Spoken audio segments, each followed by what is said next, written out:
All right, guys, welcome to Open Mic Night. This is episode 4. This week it's going to be a little bit different. I don't know if you guys noticed, but a few weeks ago I put out kind of a trial little test podcast, kind of see if I liked it, see if I like doing that kind of style of getting information out to you guys, and I really did. I really did like it. However, I found that I really want to talk about stuff that I had already talked about in my Open Mic Night. So what I decided to do was just combine the two.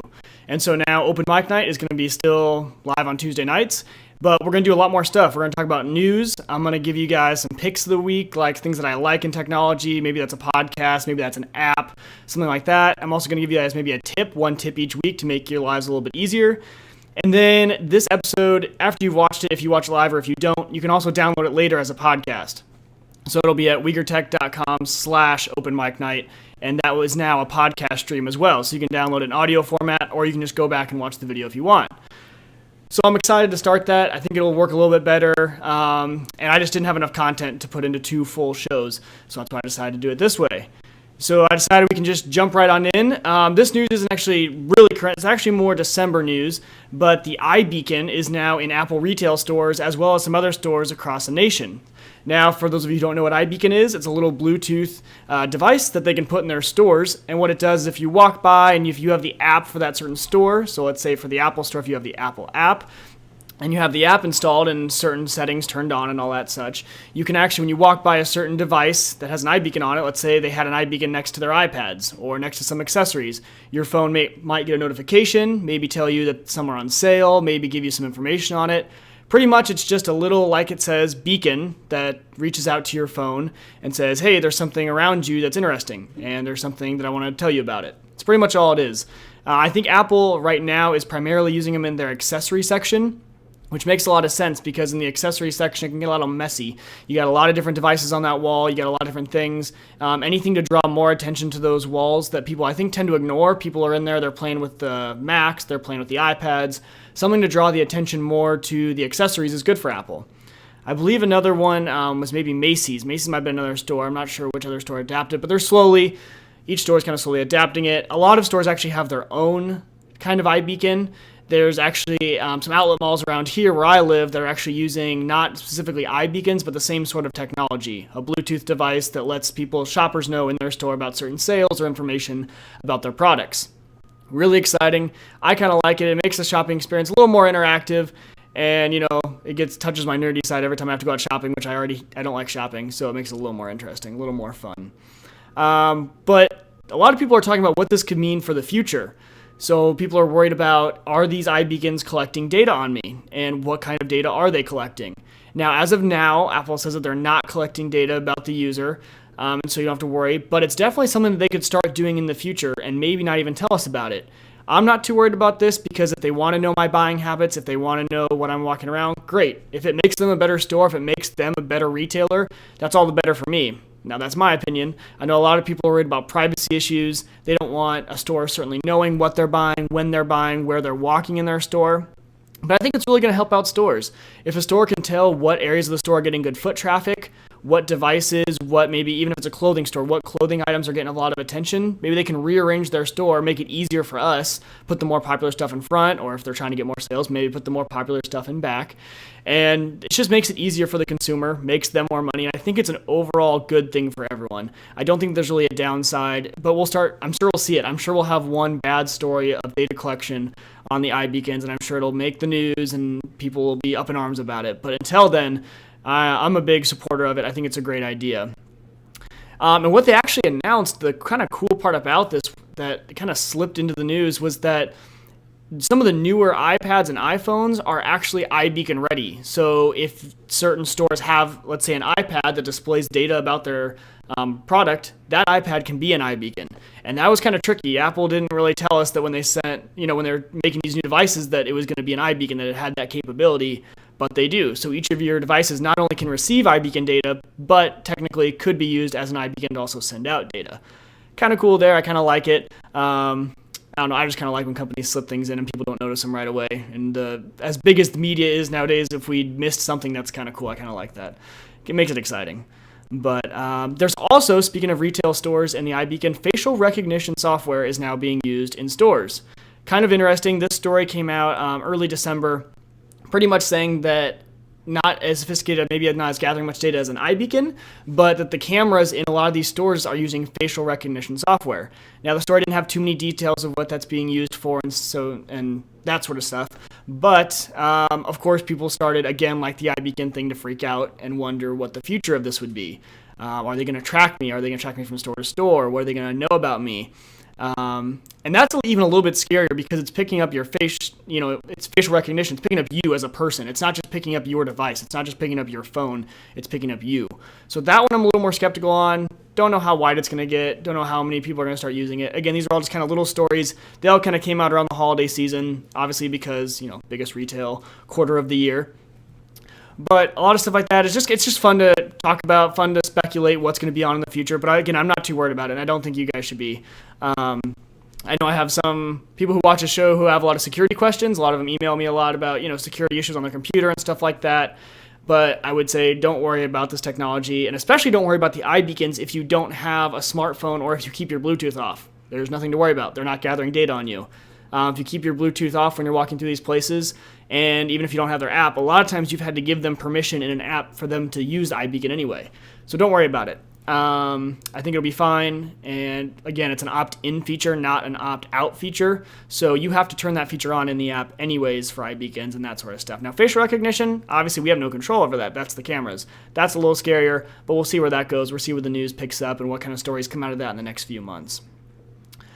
Another thing I wanted to talk about was Instagram Direct. Now, I haven't used it too much, but Instagram Direct pretty much, at first people were starting to compare it to a Snapchat, but people started to learn that those Instagrams, they don't really go away after as much. It's not as quick and easy as Snapchat, but they are direct messages in Instagram from one person to another or from one person to a group of people. Kind of cool. Just another way, just another messaging service. I didn't want to talk about it too much, but just something that's interesting. I think Snapchat is definitely the biggest player in the photo game right now, especially because teenagers up to adults. A lot of people in my life use Snapchat because it's easy, it's quick. There's the perception that it's being deleted right away. Who knows if that's actually true, but it's quick and easy. So Instagram, trying to play catch up, trying to be the communication, Instagram had a great platform already. It's where everyone was sharing photos. And I'm just not sure that it's the best means of sending photos to other people directly. I'm still probably going to use Snapchat for that, or even just send it in a regular text message like I've done in the past. I haven't even sent one Instagram direct just because I have other means of doing it quicker. But it's one more thing. All the companies right now are competing for that photo space. It's a big, big market right now. And the leaders are going to end up making a lot of money on this. And I know Snapchat just turned down a huge buying option. Someone opted to buy them out and they turned it down. So they think they have something up their sleeve. They think they can be even bigger than some of those big buyouts. So obviously it's a big market. It's a fun market to watch. So I just like talking about those little things with Instagram ads, that kind of stuff, to see who's going to win this mobile photo kind of sharing market. So that's kind of the news I just wanted to cover. Those few quick stories. Now, each week I want to do a pick or picks of the week. So I'm going to have one item or a few items that I kind of want to talk about, things that I like in my tech world and things that I think that you guys as the audience would also enjoy. The first one is a podcast. Now, obviously, if you guys are watching this show, maybe you have downloaded a podcast before, maybe you haven't. I would highly suggest checking out podcasts. There's a lot of apps on your phones for it. Basically, a podcast is a recorded radio show, but they also can be video. I primarily listen to audio podcasts because I'm using when I'm driving in the car. So I just plug it into my car and I listen to it when I'm driving around. So basically, people put out podcasts, you can download. It's pretty much a recorded radio show, and you listen to it at your leisure. So the one podcast I wanted to talk about this time was the MacCast podcast. You can go to themaccast.com. Just a great overall show. If you like Mac, Apple, that sort of stuff, even if you just like technology in general, just an amazing show. Go check it out. Give it a listen and see what you think. I enjoy it. It's one of my weekly podcasts that I listen to every week, and I'm always excited for it to come out. And that is the one podcast I would suggest for you guys. Now, the next one is an app, and it is the app for the iPhone and iPad, and it is from Smile Software, and it's Smile Software, it's Scan Plus. So what Scan Plus is I don't have a scanner in my apartment anymore. Even my printer, it's not one of those printer scanner options, and I'm finding myself needing to scan documents and email them to other people.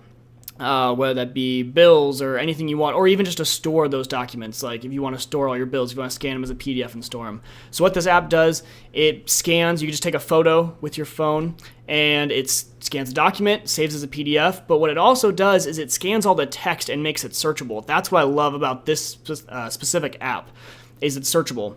So if I scan a certain bill and I'm going back later and I want to search through all those, I can just type in, whatever bill I'm looking for, my water utility bill. I can just type that in and search it, and it'll pull up all those results.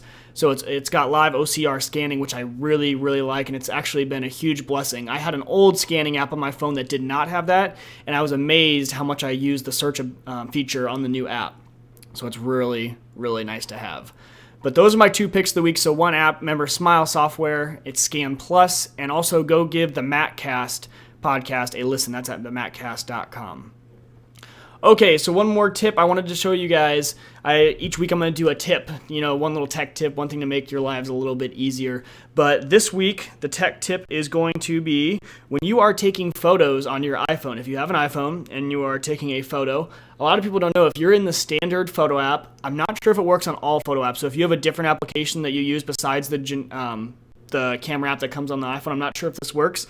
But one nice feature is if you are holding up your phone like such, and or even if if you're taking a selfie or whatever. But if you are taking a photo, a lot of times if you're facing the wrong way or if you're taking the photo, it's hard to find the camera button on the screen. What you can do is you can just click the volume up button. So if you're in camera mode and you just click the volume up button, you don't even need this hand over here. All you need is this finger right here to hit the volume up button, and it'll snap a photo. Really nice. You can do it with one hand a lot quicker. Or if you're taking it with gloves. I know a lot of people who wear gloves a lot, and their fingers too big. Even if they have the touch sensitive ones, they can't tap that button. So it's a physical button, kind of nice, and it makes your life a little bit easier, especially for those of you who like to take a lot of selfies and you want the full quality of the back camera. You can take it with the camera or the volume up button. So that is open mic night. This is the new type of format. We got some news, we had some picks and some tips. I kept this episode a little short just to kind of start out, and I didn't want this to get too long and drawn out for the first really episode that I did like this. But if you like this thing, if you like this type of show, you can definitely email me and let me know, or tweet at me. My email is mike@wegertech.com. My Twitter @mwieger, and just let me know if you like it. Let me know if there's things you want me to change, if there's things you want me to add.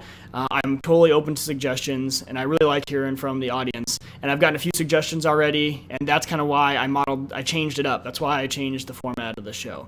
But I hope you guys have a great week. I hope everything's going great for you guys. And if you have any questions, let me know. I didn't have any email questions for the show this week, so I didn't cover that. But if I have not responded to your email yet, by the way, I'm sorry. I'm still catching up on those from over the break. I had quite a few come in while I was on break for school, and so I'm still catching up. So don't worry. If you've emailed me in the past couple of days, maybe in the last 2 days, 3 days, I'm still going to get back to you probably either tonight or tomorrow.